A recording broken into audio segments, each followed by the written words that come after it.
ఇవాళ Chinese noodles ని ఇండియాలో ఎలా తయారు చేసుకోవాలో తెలుసుకుందాం. దీనికి కావలసిన ముఖ్య పదార్థములు స్టవ్, ఇంకా నూడిల్స్. ముందుగా ఒక పాత్ర తీసుకొని ఆ పాత్రలో నీళ్లు, ఉప్పు, ఆయిల్ వేసుకొని బాగా మరిగించుకోవాలి. ఇలా బాగా మరిగిన తర్వాత ఇందులో ముందుగా పక్కన పెట్టుకున్న నూడిల్స్ వేసుకొని బాగా ఉడికించుకోవాలి.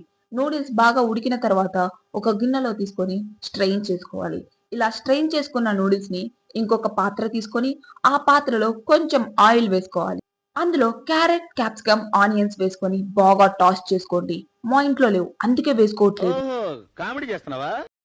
నెక్స్ట్ అందులో చిల్లీ పౌడర్, మిరియాల పొడి, ధనియాల పౌడర్, జీరా పౌడర్ వేసుకొని బాగా ఫ్రై చేసుకోండి. నెక్స్ట్ అందులో tomato sauce, red chilli sauce, soya sauce, vinegar వేసుకొని బాగా ఫ్రై చేసుకోండి. అందులో ముందుగానే ఉడికించి పెట్టుకున్న నూడిల్స్ వేసుకొని చైనీస్ స్టైల్లో బాగా టాస్ చేసుకోండి. అంతే, ఇంకా చైనీస్ నూడిల్స్ మన ఇండియాలో రెడీ అయిపోయాయి. ఇంకా వేడి వేడి నూడిల్స్ ని సర్వ్ చేసుకొని తినేయడమే.